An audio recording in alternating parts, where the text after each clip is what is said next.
Pasal 33 dengan jelas menjabarkan sistem perekonomian yang harusnya kita jalankan sebagai bangsa.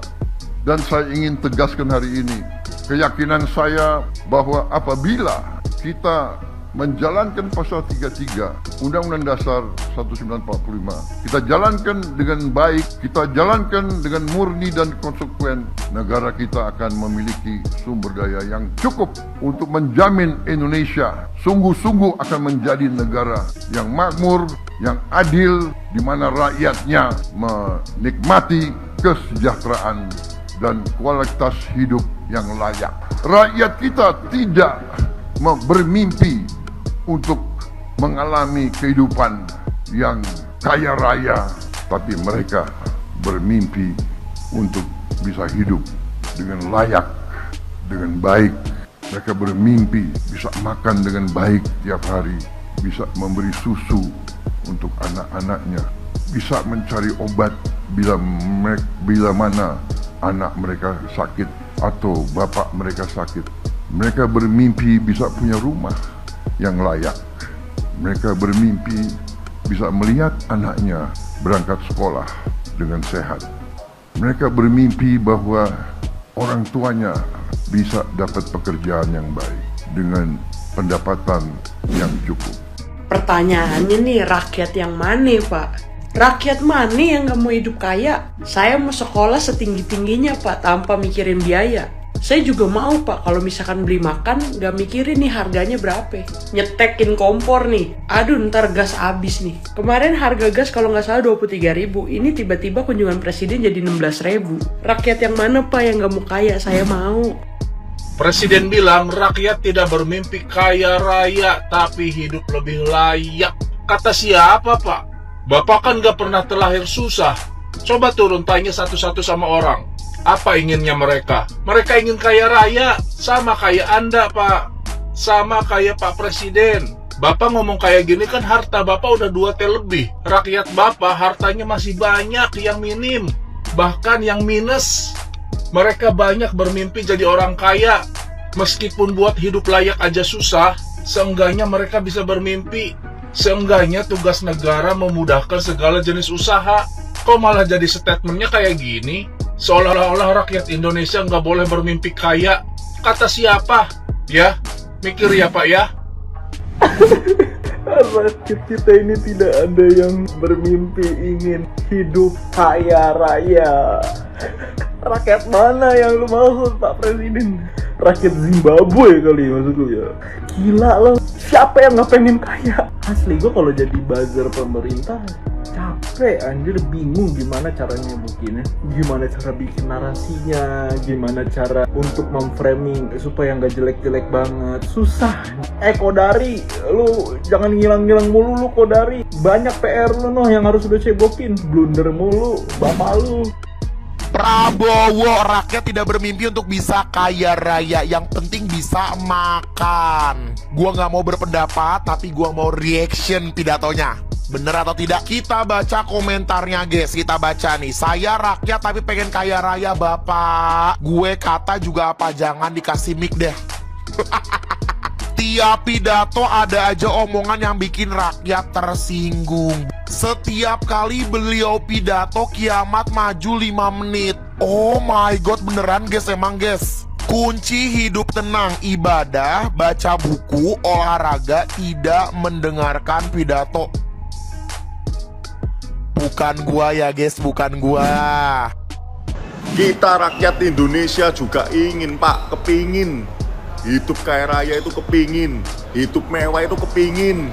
Wong pemimpinnya ae sing anggapane digaji karo rakyat ae mangane mangan nang hotel mewah, mobil 8,5 M. Mobil berarti harus mobil mewah. Ngintep nang hotel harus bintang 5, hotel mewah. Lah kok rakyatnya cita-citanya cuman kepingin bisa makan buat besok.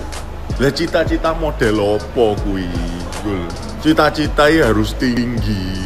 Harus tinggi punya cita-cita. Rakyat juga kepingin, Pak. gue jadi Gibran, gue jadi Mayor Teddy, bakalan takut sih ngeliat kelakuan presidennya kayak gitu. Ini sejarah ya guys ya. Banyak peristiwa presiden tuh dibun-bun rakyatnya. Karena kelakuan presidennya tuh yang mengundang rakyatnya yang marah-marah ini untuk melakukan tindakan yang tidak benar gitu loh. Ada aksi demonstran. Pak Soeharto aja yang 32 tahun menjabat aja bisa lengser.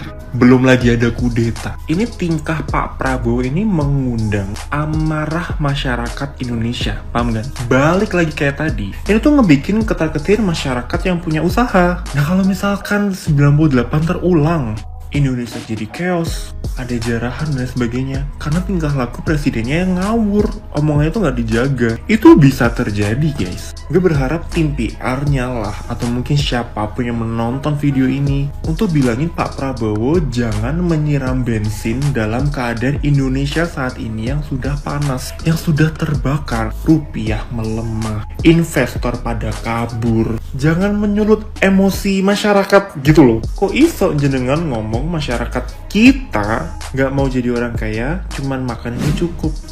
Sudah dengar isi pidato dari seorang presiden yang katanya rakyat tidak bermimpi menjadi orang kaya raya, yang penting hidupnya layak. Kata siapa Pak? Rakyat tidak bermimpi menjadi orang kaya. Justru dari dulu pada pengen jadi orang kaya Pak. Emangnya kenapa rakyat tidak boleh menjadi orang kaya? Hanya kalian doang para pejabat yang boleh menjadi orang kaya gitu? Udah bosen, udah enek Pak hidup belangsak terus. Harga-harga sudah semakin melonjak tinggi. Masa iya rakyatnya bermimpi jadi orang kaya aja nggak boleh? Lihat tuh para pejabat, para menteri, anggota DPR. Mereka pada kaya raya Pak. Punya mobil lebih dari 3, rumahnya bertingkat, kehidupannya ditanggung oleh negara. Emangnya ada pejabat, menteri, dan anggota DPR yang hidupnya sederhana, orang miskin? Gak ada kan Pak? Semuanya pada kaya raya Pak. Kenapa? Rakyatnya tidak boleh menjadi kaya raya Pak. Bermimpi aja nggak boleh gitu. Biar gampang dibodohin, biar gampang dikibulin, biar gampang dikasih MBG terus gitu Pak. Giliran yang susah-susah aja larinya ke rakyat.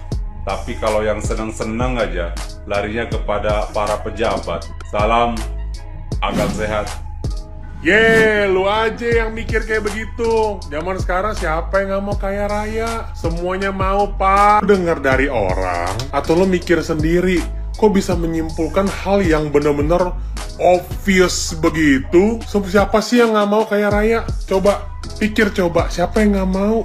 Semua orang kerja mau kaya raya. Tapi pertanyaannya bisa nggak? Mampu nggak? Sanggup nggak? Yang terbesar, mungkin nggak di sini dalam keadaan kayak begini? Jadi orang realistis aja Pak. Lihat, tanya sama orang, jangan tanya orang sekitar Bapak yang sifatnya ABS, asal Bapak senang. Coba turun ke masyarakat, langsung, siaran langsung, nge-live gitu. Terus tanyain rakyat-rakyat, pengen nggak kaya raya? Kan jawabannya pasti udah tahu, semua pengen gitu. Sedangkan sekarang nih mau hidup layak aja agak susah. Ya, harga-harga naik, ya kan, dolar terus menguat, ya kan, rupiah melemah, ya kan. Sementara program-program Bapak banyak yang kurang tepat sasaran. Jadi Bapak jangan begitu mikirnya, ya kan, memberikan opini-opini seperti oh iya orang desa tuh nggak perlu dolar gitu ya, kesannya tuh membodohi banget loh Pak. Jadi mohon maaf nih Pak ya, lain kali bolehlah tengok ke realita, jangan tuh dengar dari orang sekitar Bapak aja yang sifatnya tuh ABS mulu begitu ya. Coba teman-teman, siapa yang tidak ya, bukan yang mau, yang tidak mau kaya raya, siapa coba ngacung? Saya mau kaya Pak, saya rakyat mau kaya. Saya tunjuk tangan Pak, saya mau kaya raya. Saya mau punya rumah 10 di Pondok Indah. Saya mau ada kolam renang. Saya juga mau di rumah saya ada lift. Biar saya nggak digendong sama warga. Sebenarnya kehidupan yang layak itu adalah bare minimum yang bisa diberikan oleh pemerintah kepada rakyatnya. Itu dia. Yang berarti ini bisa menjadi evaluasi bagi pemerintah yang belum memberikan kehidupan yang layak bagi rakyatnya. Belum semua, belum merata. Kita doain setelah ini kinerja pemerintah jadi lebih bagus dan bisa menjamin kehidupan masyarakatnya. Amin. Bismillah, komisaris. Muah.